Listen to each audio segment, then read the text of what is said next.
ಭಗವದ್ಗೀತೆಯ 14ನೇ ಅಧ್ಯಾಯದಲ್ಲಿ ಕೃಷ್ಣ ಅರ್ಜುನನಿಗೆ 3 ಗುಣಗಳ ಬಗ್ಗೆ, ಸಾತ್ವಿಕ, ರಾಜಸ, ತಾಮಸ, ಈ 3 ಗುಣಗಳ ಬಗ್ಗೆ ವಿಸ್ತಾರವಾಗಿ ತಿಳಿಸ್ಕೊಂಡು ಹೋಗ್ತಾ ಇದ್ದಾನೆ. ಮೊದಲು ನಾವು ಆ 3 ಗುಣಗಳು, ಸಾತ್ವಿಕ, ರಾಜಸ, ತಾಮಸ, ಈ ಗುಣಗಳು, ಅವುಗಳ ಪ್ರಭಾವ ಏನು, ಇವುಗಳನ್ನೆಲ್ಲ ನೋಡ್ಕೊಂಡು ಬಂದವು. ಕಡೆಗೆ ಅರ್ಜುನ ಒಂದು ಪ್ರಶ್ನೆಯನ್ನು ಮಾಡಿದ ಕೃಷ್ಣನ ಬಳಿ. ಕೃಷ್ಣ, ಈ 3 ಗುಣಗಳನ್ನು ಮೀರಿ ನಿಂತವರು ಯಾವ ರೀತಿ ಇರ್ತಾನೆ, ಅವರನ್ನು ಗುರುತಿಸುವುದು ಯಾವ ರೀತಿ, ಅವನ ಆಚರಣೆ ಯಾವ ರೀತಿ ಇರ್ತದೆ, ಅವನು ಈ 3 ಗುಣಗಳನ್ನು ಹೇಗೆ ಮೀರಿ ನಿಲ್ತಾನವನು, ಇದರ ಪ್ರಭಾವದಿಂದ ಹೊರಗಾಗಿ ತಾನು ಹೇಗೆ ನಿಲ್ತಾನೆ ಅಂತ ಪ್ರಶ್ನೆಯನ್ನು ಮಾಡಿದ್ದ. ಅದಕ್ಕೆ ಕೃಷ್ಣ ಉತ್ತರಿಸ್ಕೊಂಡು ಹೋಗ್ತಾ ಇದ್ದಾನೆ. 3 ಗುಣಗಳನ್ನು ಮೀರಿ ನಿಂತವರು ಹೇಗಿರ್ತಾರೆ, ಅವರ ಲಕ್ಷಣ, ಐಡೆಂಟಿಫಿಕೇಷನ್ ಏನು, ಅದನ್ನು ಮೊದಲು ತಿಳಿಸಿದ. ಅದನ್ನು ನಾವು ನೋಡಿದ್ದೇವೆ ಹೋದ ಬಾರಿ. ಈಗ ಮತ್ತೆ 3 ಗುಣಗಳನ್ನು ಮೀರಿ ನಿಂತವರು ಅವರ ಆಚರಣೆ ಹೇಗಿರ್ತದೆ, ಇಲ್ಲಿ ನಮ್ಮ ಹಾಗೆ ಇರ್ತದೆ ಅವರ ಆಚರಣೆ, ಅಥವಾ ಅವರ ಆಚರಣೆ ನಮಗಿಂತ ಭಿನ್ನವಾಗಿರ್ತದ, ಬೇರೆ ರೀತಿ ಇರ್ತದ, ಅದನ್ನು ತಿಳಿಸ್ಕೊಂಡು ಹೋಗ್ತಾ ಇದ್ದಾನೆ. ಉದಾಸೀನವದಾಸೀನೋ ಗುಣೈರ್ಯೋ ನ ವಿಚಾಲ್ಯತೆ ಗುಣಾವರ್ತಂತ ಇತ್ಯೇವ ಯೋವತಿಷ್ಠತಿ ನೇಂಗತೆ. ಸಾಮಾನ್ಯವಾಗಿ ಯಾರು 3 ಗುಣವನ್ನು ಮೀರಿ ನಿಂತಿದ್ದಾರೆ ಅವರು ಉದಾಸೀನವತ್ ಆಸೀನ ಅಂತ ಹೇಳ್ತಾರೆ. ಉದಾಸೀನಂತೆ ಇರ್ತಾರೆ. ಅಂದರೆ ಲೋಕದಲ್ಲಿ ನೋಡಿದರೆ ನಿಮಗೆ ಹ್ಯಾಗೆ ಕಾಣಿಸ್ತದೆ ಅಂತ ಹೇಳಿದರೆ, ಲೇಜಿ ಮ್ಯಾನ್, ಸೋಮಾರಿ ಹಾಗೆ ಕಾಣಿಸ್ತದೆ. ಅಂದರೆ ಏನೂ ಇಲ್ಲ, ಅವ್ರ ಪಾಡಿಗೆ ಅವರಿರ್ತಾರೆ.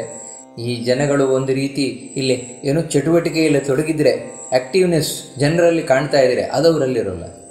ತಮ್ಮ ಪಾಡಿಗೆ ತಾವಿರ್ತಾರೆ. ನೋಡಿದರೆ ಏನೋ ಸೋಮಾರಿಯಿಂದ ಕಾಣಬೇಕು, ಹಾಗಿರ್ತಾರೆ ಅಂತ ಹೇಳ್ತಾ ಇದ್ದಾನೆ. ಇದಕ್ಕೆ ಒಳ್ಳೆಯ ಒಂದು ಉದಾಹರಣೆ ಅಂತ ಹೇಳಿದರೆ ಮಹಾಭಾರತದಲ್ಲಿ ಬರುವ ಒಂದು ಕಥೆ ಇದೆ. ಈ ಭಗವದ್ಗೀತೆಗೆ ಸಂಬಂಧಪಟ್ಟ ಹಾಗೆ ಬರುವಂತಹ ಕಥೆ. ಅರ್ಜುನ ಧರ್ಮರಾಜನಿಗೆ ರಾಜ್ಯ ಸಿಕ್ಕಿದ ಮೇಲೆ ಕೃಷ್ಣನ ಬಳಿ ಒಮ್ಮೆ ಹೇಳ್ತಾನೆ, ಕೃಷ್ಣ, ಅವತ್ತು ರಣರಂಗದಲ್ಲಿ ನನಗೆ ಭಗವದ್ಗೀತೆಯನ್ನು ಉಪದೇಶ ಮಾಡಿದ್ಯಾ, ನಾನು ಗಡಿಬಿಡಿಯಲ್ಲಿದ್ದೆ, ಅದಕ್ಕಾಗಿ ಕೇಳಿದ್ದನ್ನು ಮರೆತು ಬಿಟ್ಟಿದ್ದೇನೆ, ಮತ್ತೆ ನನಗೆ ಆ ಭಗವದ್ಗೀತೆಯನ್ನು ಉಪದೇಶ ಮಾಡು ಅಂತ.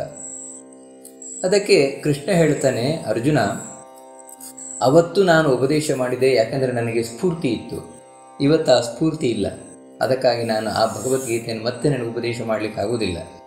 ಆದರೆ ಆ ಭಗವದ್ಗೀತೆಗೆ ಸಂಬಂಧಪಟ್ಟ ಕೆಲವು ವಿಷಯಗಳನ್ನು ನನಗೆ ತಿಳಿಸ್ತೇನೆ ಅಂತ ಹೇಳಿ ಕಥೆಗಳನ್ನು ಹೇಳ್ತಾನೆ.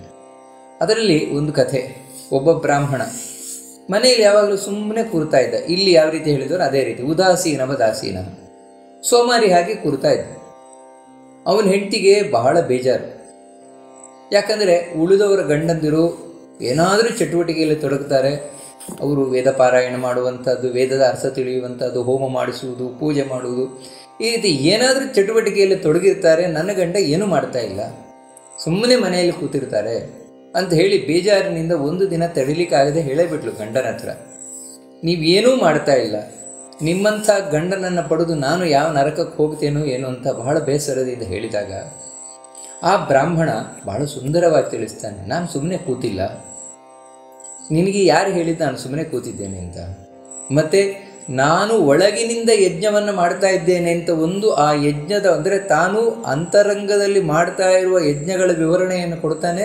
ಬಹಳ ಅದ್ಭುತವಾದ ವಿವರಣೆ ಅಂತ ಹೇಳಿದರೆ, ನಮ್ಮ ಹಾಗೆ ಹೊರಗಿನಿಂದ ಯಾವುದೋ ಒಂದು ಇಟ್ಟಿಗೆಯಿಂದ ಕುಂಡವನ್ನು ಮಾಡಿ ಅದರಲ್ಲಿ ಬೆಂಕಿಯನ್ನು ಹೊತ್ತಿಸಿ ಅದರಲ್ಲಿ ಸ್ವಾಹ ಅಂತ ಏನು ನಾವು ವಸ್ತುವನ್ನು ಹಾಕ್ತೇವಲ್ವ, ಆ ರೀತಿಯನ್ನು ಮಾಡ್ತಾ ಇಲ್ಲ.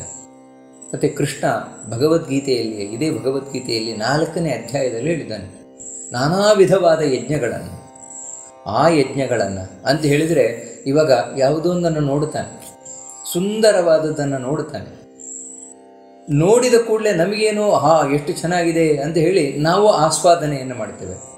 ಆದರೆ ಆ ಬ್ರಾಹ್ಮಣ ಹಾಗಲ್ಲ. ಮತ್ತು ಆ ಕಣ್ಣಿನಲ್ಲಿ ಭಗವಂತ ನೆಲೆಸಿದ್ದಾನೆ.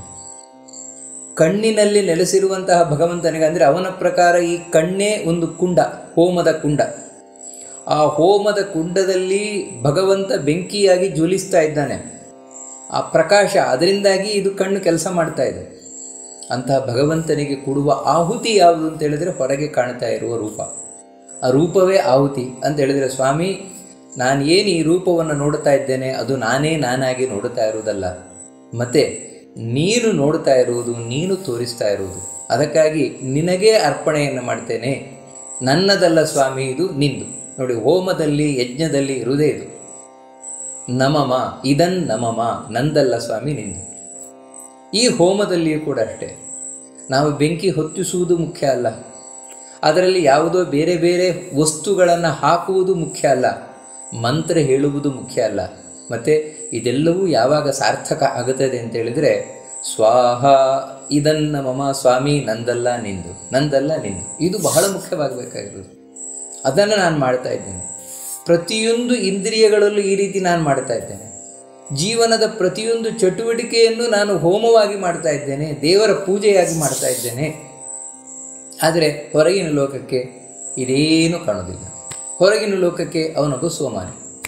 ಆದರೆ ಮನಸ್ಸಿನಿಂದ ಯಾವಾಗಲೂ ದೇವರ ಆರಾಧನೆಯನ್ನು ಮಾಡ್ತಾ ಇರ್ತಾನೆ. ಯಾಕಂತ ಹೇಳಿದರೆ ಅವನ ಮನಸ್ಸು ಶುದ್ಧ. ಇದು ಮುಖ್ಯವಾದ ಆಚರಣೆ ಅಂತ ಹೇಳ್ತಾ ಇರೋದು. ಕೃಷ್ಣ 3 ಗುಣಗಳನ್ನು ಮೀರಿ ನಿಂತವರೇನಿದ್ದಾನೆ, ಸಾತ್ವಿಕ, ರಾಜಸ, ತಾಮಸ, ಈ 3 ಗುಣಗಳನ್ನು ಮೀರಿ ನಿಂತವರ ಮುಖ್ಯವಾದ ಲಕ್ಷಣ ಏನು ಅಂತ ಹೇಳಿದರೆ ಅವರ ಮನಸ್ಸು ಶುದ್ಧವಾಗಿರ್ತದೆ, ಅವರ ಇಂದ್ರಿಯಗಳು ಶುದ್ಧವಾಗಿರ್ತದೆ. ನಮ್ಮ ಹಾಗಲ್ಲ. ಅದರಿಂದಾಗಿ ಅವರು ಕಣ್ಣಿನಿಂದ ಕೆಟ್ಟದ್ದು ನೋಡುವುದೇ ಇಲ್ಲ, ಮನಸ್ಸಿನಿಂದ ಕೆಟ್ಟದ್ದು ಯೋಚಿಸುವುದೇ ಇಲ್ಲ. ಅವರು ಅಲ್ಲ, ಹೊರಗಿನಿಂದ ಕೆಟ್ಟ ಒಂದು ಅಶ್ಲೀಲವಾದ ದೃಶ್ಯ ಇದ್ದರೆ ಅವರಿಗೆ ಅಶ್ಲೀಲವಾಗಿ ಕಾಣುವುದೇ ಇಲ್ಲ. ಅದು ಯಾಕಂತ ಹೇಳಿದರೆ ಅವರಲ್ಲಿಯೂ ದೇವರನ್ನೇ ಚಿಂತನೆ ಮಾಡುವವರು. ಮನಸ್ಸು ಶುದ್ಧ. ಯಾವತ್ತು ನಮ್ಮ ಮನಸ್ಸು ಶುದ್ಧ ಇದ್ದಾಗ ಹೊರಗಿನಿಂದ ನಮ್ಗೆ ಯಾವುದು ಕೆಟ್ಟದ್ದು ಕಾಣುವುದೇ ಇಲ್ಲ. ಹನುಮಂತ ಲಂಕೆಗೆ ಹೋದ, ಸೀತೆಯನ್ನು ಹುಡುಕಬೇಕು. ಅದಕ್ಕೆ ಅದು ರಾತ್ರಿ ಬೇರೆ, ಎಲ್ಲರ ಮನೆಗೆ ಹೋಗಿ ನೋಡ್ಕೊಂಡು ಹೋಗಿದ್ದಾನಂತೆ.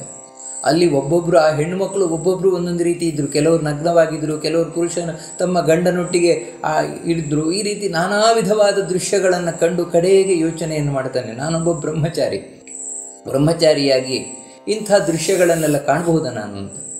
ಕೂಡಲೇ ಅವನು ಹೇಳುವುದಿದೆ, ಹೌದು ಹೊರಗಿನಿಂದ ಕಂಡೆ, ಆದರೆ ನನ್ನ ಮನಸ್ಸಿನಲ್ಲಿ ಏನು ವಿಕಾರ ಆಗಲೇ ಇಲ್ಲ. ಯಾಕಂತ ಹೇಳಿದರೆ ನಾನು ಯಾವ ಹೆಣ್ಣನ್ನು ಹೆಣ್ಣಾಗಿ ಕಾಣಲಿಲ್ಲ.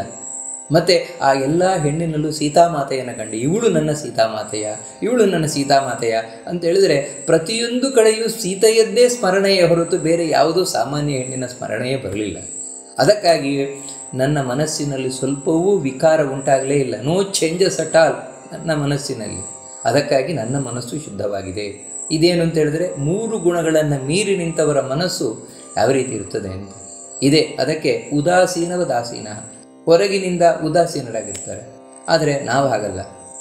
ಈ 3 ಗುಣಗಳಿಗೆ ಒಳಗಾದವರು, 3 ಗುಣಗಳ ಪ್ರಭಾವಕ್ಕೆ ಒಳಗಾದವರು ನಾವು. ನಮಗೆ ಬರೀ ಹೊರಗಿಂದ ಮುಖ್ಯ. ಅದಕ್ಕಾಗಿ ನಾವು ಪೂಜೆ ಮಾಡ್ತೇವೆ, ಪುನಸ್ಕಾರ ಮಾಡ್ತೇವೆ, ಹೋಮ ಯಜ್ಞ ಅದು ಇದು ಅಂತ ಧಾರ್ಮಿಕ ಕಾರ್ಯಕ್ರಮಗಳು ಅಂತ ಹೊರಗಿನಿಂದ ಮಾಡ್ತಾನೆ ಇರ್ತೇವೆ ನಾವು. ಆದರೆ ನಮ್ಮ ಮನಸ್ಸು ಎಷ್ಟು ತೊಡಗಿರ್ತದೆ ಆ ದೇವರಲ್ಲಿ, ಅದರಲ್ಲಿ ಎಷ್ಟು ಇನ್ವಾಲ್ವ್ಮೆಂಟ್ ಇರ್ತದೆ, ನಾವು ಮಾಡುವ ಕಾರ್ಯದಲ್ಲಿ ಎಷ್ಟು ಇನ್ವಾಲ್ವ್ಮೆಂಟ್ ಇರ್ತದೆ, ಬಹಳ ಕಡಿಮೆ. ಪೂಜೆಯನ್ನೇನು ಮಾಡ್ತೇವೆ, ಪೂಜೆಯನ್ನು ಮಾಡಬೇಕಾದ್ರೆ ದೇವರಲ್ಲಿ ಮನಸ್ಸು ನಿಲ್ಲುವುದು ಬಹಳ ಕಷ್ಟ. ಬೇರೆ ಕಡೆಯೇ ಮನಸ್ಸು ಓಡ್ತಾ ಇರ್ತದೆ. ಜಪ ಮಾಡ್ತೇವೆ, ಹೊರಗಿನಿಂದ ಮಾಡ್ತಾ ಇರ್ತೇವೆ. ಕೈ ಎಣಿಸ್ತಾ ಇರ್ತದೆ ಇಷ್ಟು ಮಾಡಿದೆ ಅಂತ ಜಪಮಣಿಯನ್ನು, ಬಾಯಿ ಮಂತ್ರವನ್ನು ಹೇಳ್ತಾ ಇರ್ತದೆ. ಆದರೆ ಮನಸ್ಸು ಬೇರೆ ಏನನ್ನೋ ಯೋಚಿಸ್ತಾ ಇರ್ತದೆ. ಏನು ಯೋಚಿಸ್ತಾ ಇರ್ತದೆ? ಯಾವ ಗುಣದ ಪ್ರಭಾವ ನಮ್ಮ ಮೇಲೆ ಆಗಿರ್ತದೋ ಅದಕ್ಕೆ ಸರಿಯಾಗಿ ಒಳಗಿನಿಂದ ಯೋಚನೆ ಬರ್ತಾ ಇರ್ತದೆ. ಒಂದೊಮ್ಮೆ ಸಾತ್ವಿಕ ಗುಣದ ಯೋಚನೆ ಅಂದರೆ ಗುಣದ ಪ್ರಭಾವ ನಮ್ಮ ಮೇಲೆ ಆಗ್ತಾ ಇದೆ ಅಂತ ಹೇಳಿದ್ರೆ ಒಳ್ಳೊಳ್ಳೆ ಯೋಚನೆ ಬರ್ತಾ ಇರ್ತದೆ. ರಾಜಸ ಗುಣದ ಪ್ರಭಾವ ನಮ್ಮ ಮೇಲೆ ಆಗ್ತಾ ಇದೆ ಅಂತ ಹೇಳಿದ್ರೆ ಬರೀ ಆಸೆ ಬುರುಕವಾದ ಯೋಚನೆಗಳೇ ಬರ್ತಾ ಇರ್ತದೆ. ತಾಮಸ ಗುಣದ ಪ್ರಭಾವ ನಮ್ಮ ಮೇಲೆ ಉಂಟಾದಾಗಲಂತೂ ಕೆಟ್ಟ ಯೋಚನೆಯೇ ಬರ್ತಾ ಇರ್ತದೆ. ಇದು ಯಾವಾಗ? ಒಂದು ಜಪ ಪೂಜೆ ಮುಂತಾದವುಗಳನ್ನು ಮಾಡ್ತಾ ಇರಬೇಕಾದರೂ ಕೂಡ ಇದೇ ರೀತಿ. ಆದರೆ 3 ಗುಣಗಳನ್ನು ಮೀರಿ ನಿಂತವ್ರು ಹಾಗಲ್ಲ, ಯಾವಾಗಲೂ ದೇವರದ್ದೇ ಯೋಚನೆ ಮಾಡ್ತಾ ಇರ್ತಾರೆ. ಅದರಿಂದಾಗಿಯೇ ಗುಣೈರ್ಯೋನ ವಿಚಾಲ್ಯತೆ ಅಂತ ಹೇಳ್ತಾನೆ. 3 ಗುಣಗಳು, ಆ ಗುಣಗಳಿಂದ ಏನಾಗ್ತಾ ಇದೆ ಒಳಗಿನಿಂದ ಅದಕ್ಕೆ ಇವರು ಯಾವತ್ತೂ ಒಳಗಾಗೋದಿಲ್ಲ ಅಂತ. ಕಾರಣ ಏನು ಅಂತ ಹೇಳಿದರೆ, ಮನುಷ್ಯ ಈ ದೇಹದಲ್ಲಿದ್ದಾನೆ ಅಂತ ಹೇಳಿದರೆ, ಈ ಪ್ರಪಂಚದಲ್ಲಿದ್ದಾನೆ ಅಂತ ಹೇಳಿದರೆ ಅವನ ಮೇಲೆ ಖಂಡಿತವಾಗಿಯೂ ಕೂಡ ಸಾತ್ವಿಕ ರಾಜಸ ತಾಮಸ 3 ಗುಣಗಳು ತನ್ನ ಪ್ರಭಾವವನ್ನು ಬೀರಲಿಕ್ಕೆ ಪ್ರಯತ್ನ ಪಡುವುದು ಖಂಡಿತ. ಯಾಕಂದರೆ ಅದು ಇದ್ದೇ ಇದೆ. ಕೆಸರಿನಲ್ಲಿ ಬಿದ್ದವನಿಗೆ ಕೆಸರು ಅಂಡಲೇಬೇಕು ತಾನೆ. ಕೆಸರಿನಲ್ಲಿ ಇದ್ದೂ ಕೂಡ ಕೆಸರು ಅಂಟದೇ ಇರುವಂತಹದ್ದು ಅಂದರೆ ಅದು ಕಮಲ ಮಾತ್ರ. ಇವನು ಕಮಲದ ಹಾಗೆ ಇರುವವನು. ಅದರಿಂದಾಗಿ ಕೆಸರಿನಲ್ಲಿಯೇ ಇದ್ದು ಕಮಲ ಯಾವ ರೀತಿ ಅರಳಿ ತಾನು ಪರಿಮಳವನ್ನು ಬೀರ್ತಾ ಇರ್ತದೆ ಚಂದವಾಗಿ, ಹಾಗೆಯೇ ಈ ಕೆಸರಿನಂತಿರುವ ಜಗತ್ತು, ಈ ಜಗತ್ತಿನಲ್ಲಿದ್ದರೂ ಕೂಡ ಜಗತ್ತಿನ ಪ್ರಭಾವಕ್ಕೆ, ಅದೇ 3 ಗುಣಗಳ ಪ್ರಭಾವಕ್ಕೆ ಒಳಗಾಗದೇ ಇರುವಂಥವನು ಇವನು. ಸಾತ್ವಿಕ ಗುಣ, ರಾಜಸ ಗುಣ, ತಾಮಸ ಗುಣ, ಅದರ ಪ್ರಭಾವಕ್ಕೆ ಒಳಗಾಗದೇ ಇರುವಂಥವನು. ಅಂದರೆ ಒಳಗಾಗದೇ ಇರುವುದು ಅಂತ ಹೇಳಿದ್ರೆ ಏನರ್ಥ ಅಂದರೆ, ಹೊರಗಿನಿಂದ ಸಾತ್ವಿಕ ಗುಣ, ರಾಜಸ ಗುಣ ತನ್ನ ಪ್ರಭಾವವನ್ನು ಬೀರಬಹುದು ಇವನ ಮೇಲೆ. ಅಂದರೆ ಉದಾಹರಣೆಗೆ ಹೇಳುವುದಾಗಿದ್ದರೆ, ಇವಾಗ ರಾಜಸ ಗುಣದ ಪ್ರಭಾವ, ಅದರಿಂದಾಗಿ ಚಂದವಾದ ಹೆಣ್ಣು ಮಕ್ಕಳನ್ನು ನೋಡ್ಬೋದು. ಅವನು ರುಚಿ ರುಚಿಯಾದ ಆಹಾರಗಳನ್ನು ನೀವು ಅವನ ಮುಂದೆ ಇಡಬಹುದು. ಒಳ್ಳೆ ಘಮಘಮಿಸುವಂಥ ಆಹಾರ, ಅತ್ಯಂತ ಚೆಲುವೆಯರು ಅವನ ಮುಂದೆ ನಿಲ್ಲಿಸ್ಬೋದು. ಬೇರೆ ಯಾರಿಗೇ ಆದರೂ ಕೂಡ ಅದರಿಂದಾಗಿ ಮನಸ್ಸು ವಿಚಲಿತ ಆಗುವುದು ಖಂಡಿತ. ಅಂಥ ದೃಶ್ಯವನ್ನು ಕಂಡಾಗ, ಅಂಥ ಆಹಾರ ಪದಾರ್ಥಗಳನ್ನು ಎದುರಿಗೆ ಇಟ್ಟಾಗ. ಆದರೆ ಇವನಿಗೆ ಏನೇನೂ ಆಗೋದಿಲ್ಲ. ಗುಣೈರ್ಯೋನ ವಿಚಾಲ್ಯತೆ, ಇದಕ್ಕೆ ಒಳ್ಳೆಯ ಉದಾಹರಣೆ ಅಂದರೆ ಶುಕಾಚಾರ್ಯರು ತಾವು ಹೋಗ್ತಾ ಇರಬೇಕಾದ್ರೆ ಹೆಣ್ಣುಮಕ್ಕಳು ಸ್ನಾನ ಮಾಡ್ತಾ ಇದ್ದಾರಂತೆ. ಅತ್ಯಂತ ಚಂದವಾದ ಹೆಣ್ಣುಮಕ್ಕಳು ನದಿಯಲ್ಲಿ ಸ್ನಾನವನ್ನು ಮಾಡ್ತಾ ಇದ್ದಾರೆ. ಅವರಿಗೆ ಗೊತ್ತಿದೆ ಶುಕಾಚಾರ್ಯರು ಹೋಗ್ತಾ ಇದ್ದಾರೆ ಅಂದರೆ ಅವ್ರಿಗೆ ಯಾವುದೇ ತಲೆಬಿಸಿಯೇ ಇಲ್ಲ. ಶುಕಾಚಾರ್ಯರು ಇದ್ದರೆ ನಮಗೇನು ತೊಂದರೆಯೇ ಇಲ್ಲ. ಶುಕಾಚಾರ್ಯರು ಅದನ್ನು ನೋಡಿ ಅವರಿಗೇನೂ ಆಗೋದೇ ಇಲ್ಲ. ಆ ಹೆಣ್ಣುಮಕ್ಕಳು ಆ ರೀತಿ ಸ್ನಾನ ಮಾಡ್ತಾ ಇದ್ದಾರೆ. ಅವರು ಅರೆನಗ್ನಾವಸ್ಥೆಯಲ್ಲಿರ್ಬೋದು, ಹೇಗೆ ಬೇಕಾದ್ರೆ ಇರ್ಬೋದು. ಇವರಿಗೆ ಅದು ಯಾವ ಪ್ರಭಾವವನ್ನು ಉಂಟು ಮಾಡುವುದೇ ಇಲ್ಲ. ಕಾರಣ ಏನು ಅಂತ ಹೇಳಿದ್ರೆ, ಅವರ ಮನಸ್ಸು ದೇವರನ್ನೇ ಚಿಂತನೆ ಮಾಡ್ತಾ ಇರ್ತದೆ. ಕಣ್ಣು ಏನನ್ನೋ ನೋಡ್ಬೋದು ಹೊರಗಿನಿಂದ, ಆದರೆ ಕಣ್ಣು ನೋಡಿದರೂ ಕೂಡ ಮನಸ್ಸು ಯಾವತ್ತೂ ದೇವರನ್ನೇ ಚಿಂತನೆ ಮಾಡ್ತಾ ಇರ್ತದೆ. ಯಾವತ್ತೂ ಮನಸ್ಸು ಹಾಳಾಯ್ತಾ ಅದು ಈ ಗುಣಗಳ ಪ್ರಭಾವದಿಂದ. ಮನಸ್ಸು ಶುದ್ಧವಾಗಿದೆಯಾ ಅದು ಗುಣಗಳ ಪ್ರಭಾವಕ್ಕೆ ಒಳಗಾಗದೇ ಇರುವುದರಿಂದ. ಅದು ಬಹಳ ಮುಖ್ಯವಾಗಿರುವಂಥದ್ದು. ಅದರಿಂದ ಇವರ ಮನಸ್ಸು ಯಾವತ್ತೂ ಕೆಡುವುದಿಲ್ಲ. ಅದರಿಂದಾಗಿಯೇ ಅವರು ಗುಣೈರ್ಯೋನ ವಿಚಾಲ್ಯತೆ, ಗುಣಗಳಿಂದ ವಿಚಲಿತರಾಗುವುದಿಲ್ಲ. ಹೊರಗಿನಿಂದ ಏನು ಬೇಕಾದರಾಗಲಿ, ಒಂದು ಗಟ್ಟಿಯಾದ ಮರ ಇದ್ದ ಹಾಗೆ, ಎಷ್ಟು ಬೇಕಾದರೂ ಗಾಳಿ ಬೀಸಲಿ, ಯಾವುದೇ ಮಳೆ ಬರಲಿ, ಎಷ್ಟೇ ಬಿಸಿಲಿರಲಿ, ಆ ಮರ ಅಲಗಾಡುವುದಿಲ್ಲ. ಹಾಗೆಯೇ ಇವರ ಮನಸ್ಸು, ಬುದ್ಧಿ ಅಲಗಾಡುವುದಿಲ್ಲ, ಗಟ್ಟಿಯಾಗಿರ್ತದೆ. ನಮ್ಮದಾದರೆ ಹಾಗಲ್ಲ. ನಾವು ಆ ಗುಣಗಳ ಬಿರುಗಾಳಿಗೆ ಸಿಕ್ಕಿ ಅಲಗಾಡುತ್ತಾ ಇರುವವರು, ಒದ್ದಾಡ್ತಾ ಇರುವಂಥವ್ರು. ಅಷ್ಟು ಮಾತ್ರ ಅಲ್ಲ, ಗುಣ ಇವತ್ತಂತ ಇತ್ಯೇವ ಯೋವತಿಷ್ಠತಿ ನೇಂಗತೆ. ಈ ಗುಣಗಳು ತಮ್ಮ ಪ್ರಭಾವವನ್ನು ಬೀರ್ತಾನೆ ಇದೆ ಹೊರಗಿನಿಂದ. ಯಾಕಂದರೆ ಬೀರ್ತಾನೆ ಇರ್ತವೆ. ನಾವು ಬದುಕಿದ್ದೇವೆ ಅಂತ ಹೇಳಿದರೆ ಹೊರಗಿನಿಂದ ಈ ಗುಣಗಳು ತಮ್ಮ ಪ್ರಭಾವ ಬೀರ್ತಾನೆ. ಯಾಕಂದರೆ ಈ ಶರೀರವೇ ತ್ರಿಗುಣಾತ್ಮಕವಾದ ದೇಹ ಇದೆ. ಸಾತ್ವಿಕ, ರಾಜಸ, ತಾಮಸದಿಂದ ಹುಟ್ಟಿಕೊಂಡವೇ ದೇಹ ಇದೆ. ಅದಕ್ಕಾಗಿಯೇ ಇದರಲ್ಲಿ ನಿದ್ರೆ ಬರ್ತದೆ, ಕನಸು ಕಾಣ್ತೇವೆ, ಎಚ್ಚರವಾಗಿರ್ತೇವೆ, ಮುಂತಾದವುಗಳೆಲ್ಲ ಇದ್ದೇ ಇರ್ತದೆ. ಇವಾಗ ನಿದ್ರೆ ಬರ್ತಾ ಇದೆ ಅಂದರೆ ತಮೋ ಗುಣದಿಂದ, ಎಚ್ಚರವಾಗಿದ್ದೇವೆ ಅಂತ ಹೇಳಿದರೆ ಸಾತ್ವಿಕ ಗುಣದಿಂದ, ಕನಸು ಕಾಣ್ತಾ ಇದ್ದೇನೆ ಅಂದರೆ ರಜೋಗುಣದಿಂದ, ಹಸಿವು ಬಾಯಾರಿಕೆ ಆಗ್ತಾ ಇದೆ ಅಂದರೆ ರಜೋಗುಣದಿಂದ. ಈ ರೀತಿ ಈ ಗುಣಗಳ ಪ್ರಭಾವ ಈ ದೇಹದ ಮೇಲೆ ಯಾವತ್ತೂ ಆಗ್ತಾನೇ ಇದೆ. ಅವರಿಗೂ ಕೂಡ ಈ ರೀತಿ ಗುಣಗಳ ಪ್ರಭಾವ ಉಂಟಾಗಿರ್ತದ, ನಿದ್ರೆ ಬರ್ತದ ಅವರಿಗೂ ಕೂಡ. ನೋಡಿ, ರಾತ್ರಿ ಮಲಗುತ್ತಾರೆ, ಇಲ್ಲ ಅಂತಲ್ಲ. 3 ಗುಣವನ್ನು ಮೀರಿ ನಿಂತವನು ರಾತ್ರಿ ಮಲಗುತ್ತಾನೆ. ಆದರೆ ಮಲಗಿ ಅವನು ಮಾಡುವುದೇನು? ನಿದ್ರೆಯ? ಇಲ್ಲ. ಮತ್ತು ಅಲ್ಲೂ ದೇವರ ಚಿಂತನೆ. ಬಹಳ ಆಶ್ಚರ್ಯ ಅಂತ ಹೇಳಿದ್ರೆ, ಯಾರು ಈ ತ್ರಿಗುಣವನ್ನು ಮೀರಿ ನಿಂತಿರ್ತಾರೆ ಅವರು ಕನಸು ಕಂಡರೂ ಕೂಡ ದೇವರದ್ದೇ ಕನಸು ಕಾಣುವುದು. ಇದಕ್ಕೆ ವಾದಿರಾಜ ಸ್ವಾಮಿಗಳೇ ಸಾಕ್ಷಿ. ವಾದಿರಾಜರು ಕನಸಿನಲ್ಲೂ ದೇವರನ್ನು ಕಂಡವರು. ಸ್ವಪ್ನ ಪದ್ಯ ಅಂತಲೇ ಇದೆ. ಅವರು ಸ್ವಪ್ನದಲ್ಲಿ ಅವರಿಗೆ ದೇವರು ಉಪದೇಶ ಮಾಡಿದಂತಹ ಪದ್ಯ. ನಿದ್ರೆಯಲ್ಲೂ ದೇವರನ್ನೇ ಕಾಣುವರು, ಎಚ್ಚರದಲ್ಲೂ ದೇವರನ್ನೇ ಕಾಣುವರು. ಯಾಕೆಂತ ಹೇಳಿದರೆ ಅವರು ಈ 3 ಗುಣಗಳಿಂದ ಹೊರತಾಗಿರುವಂಥವ್ರು. ಈ 3 ಗುಣಗಳು ಕೆಲವೊಮ್ಮೆ ಅವರ ಮೇಲೆ ಪ್ರಭಾವವನ್ನು ಬೀರಲಿಕ್ಕೆ ತಾವು ಪ್ರಯತ್ನ ಪಡಬಹುದು. ಅದರಿಂದಾಗಿ ಈ ರೀತಿ 3 ಗುಣಗಳನ್ನು ಮೀರಿ ನಿಂತ ಜ್ಞಾನಿಗಳೂ ಕೂಡ ಕೆಲವೊಮ್ಮೆ ಕೆಟ್ಟ ಕೆಲಸ ಮಾಡಿಬಿಡ್ಬೋದು. ಇಲ್ಲ ಅಂತೇನಿಲ್ಲ. ಯಾಕಂದರೆ ಈ 3 ಗುಣಗಳು ತಾವು ಕಾಯ್ತಾ ಇರ್ತವೆ. ಯಾಕಂದರೆ ಈ 3 ಗುಣಗಳನ್ನು ನಿಯಂತ್ರಣ ಮಾಡುವ ಶ್ರೀದೇವಿ, ಭೂದೇವಿ, ದುರ್ಗಾದೇವಿ, ಅವರ ಅನುಗ್ರಹವನ್ನು ಇವರು ಸಂಪಾದನೆ ಮಾಡಿರ್ತಾರೆ. ಅದಕ್ಕಾಗಿಯೇ ಇವರಿಗೆ 3 ಗುಣ ಏನು ಮಾಡಲ್ಲ. ಆದರೆ ಕೆಲವೊಮ್ಮೆ ಅವರ ಪ್ರಾರಬ್ಧದಿಂದಾಗಿ ಕೆಟ್ಟ ಕೆಲಸ ಮಾಡಿಬಿಡ್ಬೋದು. ಯಾವುದೋ ರಜೋಗುಣದ ಪ್ರಭಾವಕ್ಕೆ ಒಳಗಾಗಿ ಏನೋ ಒಂದು ಕೆಲಸ ಮಾಡಿಬಿಡ್ಬೋದು, ಕೆಟ್ಟ ಕೆಲಸ. ಆದರೂ ಕೂಡ ಅವರು ಅದರ ಬಗ್ಗೆ ಯೋಚನೆ ಮಾಡ್ಕೊಂಡು ಕೂತ್ಕೊಳ್ಳಲ್ಲ. ಏನಂತ ಹೇಳಿದರೆ, ನನ್ನ ಮೇಲೆ ಇಂಥ ಒಂದು ಗುಣದ ಪ್ರಭಾವ ಬೀರಿದೆ, ಅದಕ್ಕಾಗಿ ನಾನು ಇದನ್ನು ಮಾಡಿದ್ದೇನೆ, ಇಂಥ ಒಂದು ಕೆಲಸ ಮಾಡಿದ್ದೇನೆ, ಅದು ದೇವರಿಚ್ಛೆ, ದೇವರಿಚ್ಛೆಯಂತೆ ಆಗಿದೆ ಅಷ್ಟೇ. ನೋಡಿ, ಈ ರೀತಿ ತಿಳಿದು ದೇವ್ರ ಯೋಚನೆಯನ್ನೇ ಮಾಡ್ತಾ ಕೂರ್ತಾರೆ ಹೊರತು, ಅಯ್ಯೋ ನನ್ನಿಂದ ಈ ರೀತಿ ತಪ್ಪಾಗ್ಬಿಡುತ್ತಲ್ವಾ, ನನ್ನಿಂದ ಈ ರೀತಿ ತಪ್ಪಾಗ್ಬಿಡುತ್ತಲ್ವಾ, ನಾನು ಈ ರೀತಿ ಮಾಡಬಾರ್ದಾಗಿತ್ತಲ್ವಾ. ನೋಡಿ, ಇದರ ಬಗ್ಗೆನೇ ಯೋಚನೆ ಮಾಡ್ಕೊಂಡು ಕೂತ್ಕೊಳ್ಳೋದಿಲ್ಲ ಅವರು. ನಾವಾದರೆ ಹಾಗೆ, ನಾವಾದರೆ ನಮ್ಮಿಂದ ಏನಾದರೂ ಕೆಟ್ಟ ಕೆಲಸ ಆಗಿಬಿಡ್ತು, ಅವಾಗ ಒಳ್ಳೆಯವರಾಗಿದ್ದರೆ ನಾನು ಹೇಳ್ತಾ ಇರೋದು. ಯಾರು ಕೆಟ್ಟವರಿದ್ದಾರೆ, ಕೆಟ್ಟವರು ಯೋಚನೆ ಮಾಡಲಿಕ್ಕೆ ಹೋಗಲ್ಲ, ನಾನು ಮಾಡಿದ್ದೇ ಸರಿ ಅಂತ ಹೇಳುವರು. ಆದರೆ ಯಾರು ಒಳ್ಳೆಯವರು ಇರ್ತಾರೋ ಅವರಾಗಲ್ಲ. ಅವರು ಏನೋ ನಮ್ಮಿಂದ ಕೆಟ್ಟ ಕೆಲಸ ಆಗ್ಬಿಡ್ತು ಅಂತ ಹೇಳಿದ್ರೆ ಮತ್ತೆ ತುಂಬ ಪಶ್ಚಾತ್ತಾಪ ಪಡ್ತಾರೆ. ನನ್ನಿಂದ ಈ ರೀತಿ ಕೆಟ್ಟದಾಗ್ಬಿಡ್ತಲ್ವ, ನನ್ನಿಂದ ಈ ರೀತಿ ಕೆಟ್ಟದಾಗ್ಬಿಡ್ತಲ್ವ, ಅದರ ಬಗ್ಗೆನೇ ತಲೆಬಿಸಿ ಮಾಡ್ಕೊಂಡು ಕೊಡ್ತಾರೆ. ಆದರೆ ಇಲ್ಲಿ ಏನಾಯಿತು ಅಂತ ಹೇಳಿದ್ರೆ, ಒಂದು ಕೆಟ್ಟ ಕೆಲಸ ಮಾಡಿದ್ದು, ಎರಡನೇದು ಅಯ್ಯೋ ನನ್ನಿಂದ ಆಗ್ಬಿಡ್ತಲ್ವ ಅಂತ ಯೋಚನೆ ಮಾಡ್ಕೊಂಡು ಕೂತವರು. ಇವರು ಎರಡನ್ನೂ ಮಾಡಲ್ಲ. ಆಯಿತು, ದೇವ್ರ ಇಚ್ಛೆಯಂತೆ ಆಗೋಯ್ತು, ಏನೋ ಒಂದು ಕೆಟ್ಟ ಕೆಲಸ. ಮುಂದಿನದ್ದೇನು ಅಂತ ಹೇಳಿದ್ರೆ, ದೇವರ ಚಿಂತನೆಯನ್ನು ಮಾಡ್ತಾ ಕೂತ್ಕೊಳ್ಳೋದು. ದೇವರೇ ನೀನು ಮಾಡಿಸಿದ್ಯಾ, ನಾನು ಮಾಡಿದ್ದೇನೆ ಅಷ್ಟೇ ಅವ್ರ ಯೋಚನೆ. ಅಲ್ಲ, ಇವಾಗ ಈ ರೀತಿ ಮಾಡಿದ್ರಿಂದಾಗಿ ನನಗೆ ಪಾಪ ಬರ್ತದಲ್ವ, ಪಾಪದಿಂದಾಗಿ ಕೆಟ್ಟದಾಗತ್ತಲ್ವ, ನಮಗೆ ಯೋಚನೆ, ಅಯ್ಯೋ ನಾನು ಕೆಟ್ಟದ್ದು ಮಾಡಿಬಿಡ್ತೇನೆ, ಇನ್ನು ನನಗೇನು ಕೆಟ್ಟದಾಗತ್ತೆ ಏನು ಅಂತ. ಅವರು ಅದರ ಬಗ್ಗೆ ಏನು ಯೋಚನೆ ಮಾಡೋಲ್ಲ. ಯಾರು 3 ಗುಣಗಳನ್ನು ಮೀರಿ ನಿಂತಿರ್ತಾರೆ ಅವರು ಕೆಟ್ಟ ಕರ್ಮ ನಡೆದೋಯ್ತು. ಇನ್ನೊಂದೇನೆಂದರೆ, ಅದು ಅವರು ಬೇಕು ಅಂತ ಮಾಡಿದ್ದಲ್ಲ, ಮತ್ತು ಆ ಕ್ಷಣದಲ್ಲಿ ಏನೋ 3 ಗುಣಗಳಲ್ಲಿ ಯಾವುದೋ ಒಂದು ಗುಣದ ಪ್ರಭಾವಕ್ಕೆ ಒಳಗಾಗಿ ಅವರಿಂದ ಮಾಡಿಸಲ್ಪಟ್ಟದ್ದು. ಇಚ್ಛಾಪೂರ್ವಕವಾಗಿ ಅಲ್ಲ, ಇಷ್ಟಪಟ್ಟಲ್ಲ, ಏನೋ ಮಾಡಿಬಿಟ್ರು ಅವರು. ಅದರಿಂದಾಗಿ ಆಮೇಲೆ ಆ ರೀತಿ ಮಾಡಬೇಕು ಅಂತ ಅವ್ರಿಗೆ ಕಾಣಲ್ಲ, ಅದಕ್ಕಿಂತ ಮುಂಚೆಯೂ ಇರೋಲ್ಲ. ಆ ಸಂದರ್ಭದಲ್ಲಿ ಏನೋ ಅವರಿಂದ ನಡೆದು ಹೋಗ್ಬಿಡ್ತು ಅಂತ ತಿಳ್ಕೊಳ್ಳಿ. ಆಮೇಲೆ ಅವರು ಅದರ ಬಗ್ಗೆ, ಹೌದು ದೇವರು ನನ್ನಿಂದ ಮಾಡಿಸಿದ್ದಾನೆ, ಯಾಕೋ ಅವನಿಚ್ಛೆ ಅಂತ ಹೇಳ್ತಾರೆ, ದೇವರ ಚಿಂತನೆಯನ್ನು ಮಾಡ್ತಾ ಇರ್ತಾರೆ ಅವರು. ಅಲ್ಲ, ಪಾಪ ಬರುತ್ತಲ್ವಾ ಅಂತ ಹೇಳಿದರೆ ಅದರ ಬಗ್ಗೆನೂ ಯೋಚನೆ ಮಾಡಲ್ಲ.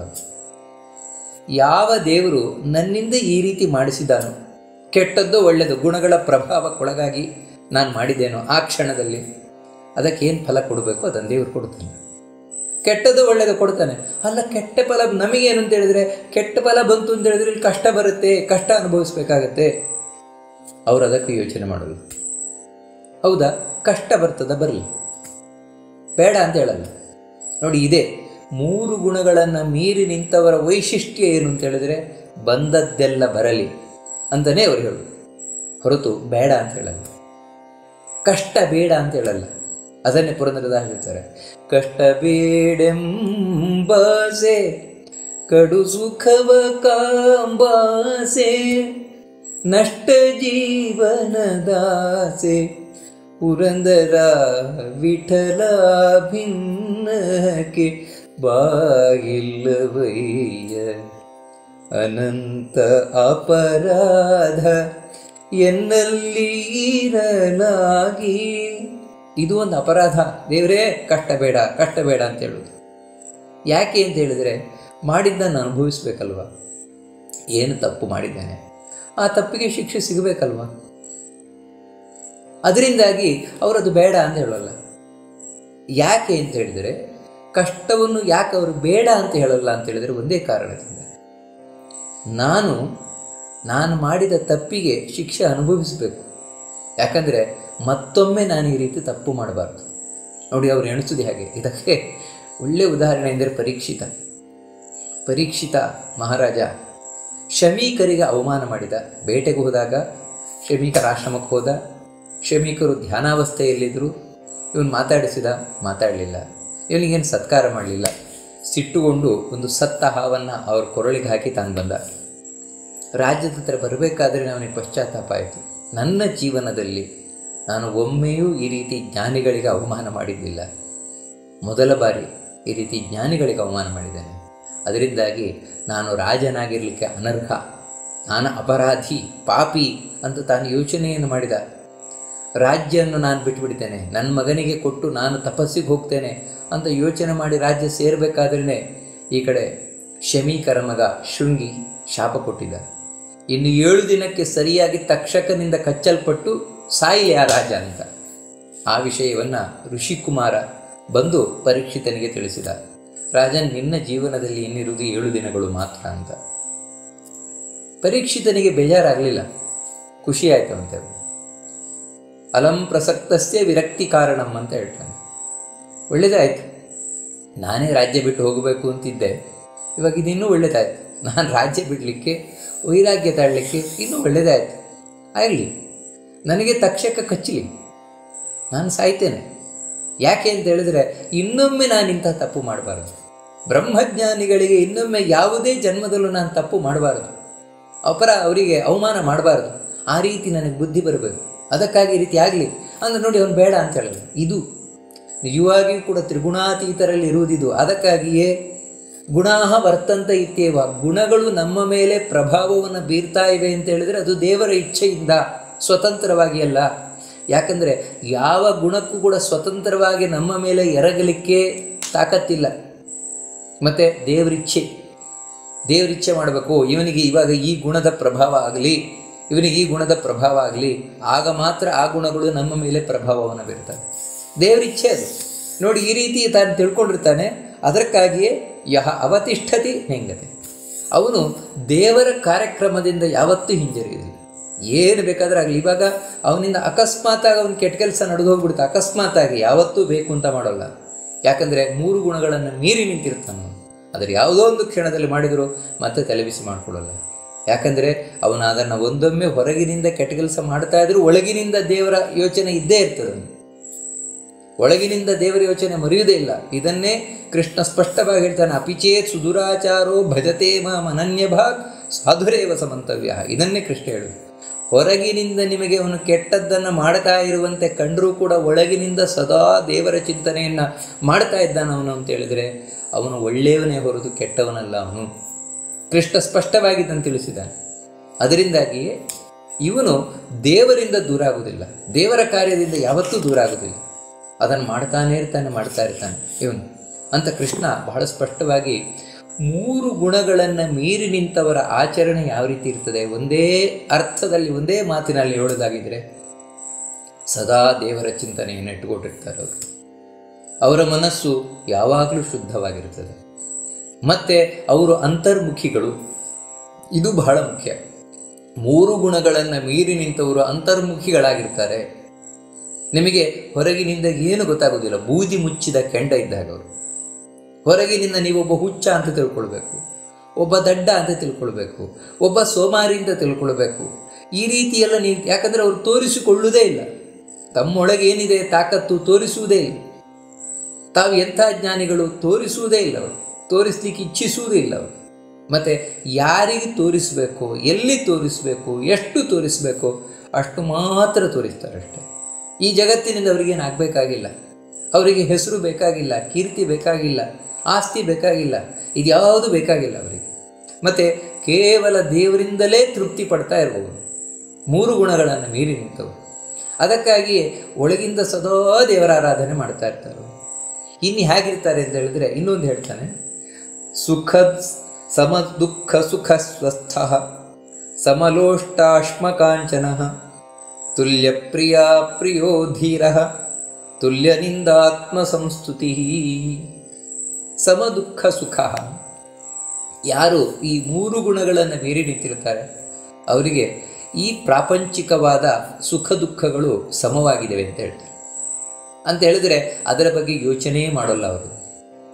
ಈ ಹೊರಗಿನಿಂದ ಕಷ್ಟ ಬರಲಿ ಸುಖ ಬರಲಿ ಯೋಚನೆ ಮಾಡೋಲ್ಲ. ನಾವು ಆ ಯೋಚನೆಯಲ್ಲೇ ಬಿದ್ದವರು. ನಮಗೇನು ಅಂತ ಹೇಳಿದ್ರೆ ಕಷ್ಟ ಬೇಡ, ಸುಖ ಬೇಕು. ನಮ್ಮ ಬೆಳಗಿನಿಂದ ರಾತ್ರಿಯ ಕಾರ್ಯಕ್ರಮಗಳೆಲ್ಲ ಯಾಕೋಸ್ಕರ? ಕಷ್ಟ ಪರಿಹಾರಕ್ಕೋಸ್ಕರ, ಸುಖಕ್ಕೋಸ್ಕರ. ಆಹಾರ ಮಾಡಿ ತಿಂತೇವೆ ಯಾಕಂದರೆ ಅಯ್ಯೋ ಹಸುವಾದರೆ ತುಂಬ ಕಷ್ಟ ಆಗುತ್ತೆ, ಹಸಿವಿನ ನಿವಾರಣೆಗೋಸ್ಕರ ಆಹಾರ ಮಾಡಿ ತಿಂತೇವೆ. ಕೆಲಸ ದುಡಿಲಿಕ್ಕೆ ಹೋಗ್ತೇವೆ ಯಾಕಂತ ಹೇಳಿದ್ರೆ ಅಯ್ಯೋ ದುಡ್ಡಿಲ್ಲ ಅಂತ ಹೇಳಿದ್ರೆ ಹೇಗೆ ಬದುಕುವುದು, ನಾಳೆ ಹಸಿವು ಬಾಯಾರಿಕೆಯಲ್ಲಿ ಬಿದ್ದು ಒಡ್ದಾಡಬೇಕಾಗತ್ತೆ, ಒಂದು ಬದುಕಲಿಕ್ಕೆ ಮನೆ ಇಲ್ಲ, ಅದಿಲ್ಲ ಇದಿಲ್ಲ ಅಂತ ಏನೂ ಆಗೋಗುತ್ತೆ. ಅಂದರೆ ನಮ್ಮ ಬದುಕು ಅನ್ನುವಂಥದ್ದು ಏನೂ ಇಲ್ಲ ಅಂತ ಆಗೋಗ್ತದೆ. ಅದಕ್ಕೋಸ್ಕರ ಬೇಕಪ್ಪ ದುಡ್ಡು ಬೇಕು, ಅದಕ್ಕಾಗಿ ದುಡಿಲಿಕ್ಕೆ ಹೋಗಬೇಕು. ಈ ರೀತಿ ನಾವೆಲ್ಲವೂ ಕೂಡ ಯಾಕೆ ಮಾಡ್ತೇವೆ ಅಂತ ಹೇಳಿದ್ರೆ ಕಷ್ಟ ಕಳ್ಕೊಳ್ಬೇಕು, ಸುಖ ಸಿಗಬೇಕು ಅಂತ, ಇಷ್ಟೇ ಕಾರಣದಿಂದಾಗಿ. ಆದರೆ ನಮ್ಮ ಜೀವನದ ಮುಖ್ಯ ಉದ್ದೇಶ ಯಾವುದಿದೆ ಅದವರಿಗೆ ಉದ್ದೇಶವೇ ಅಲ್ಲ.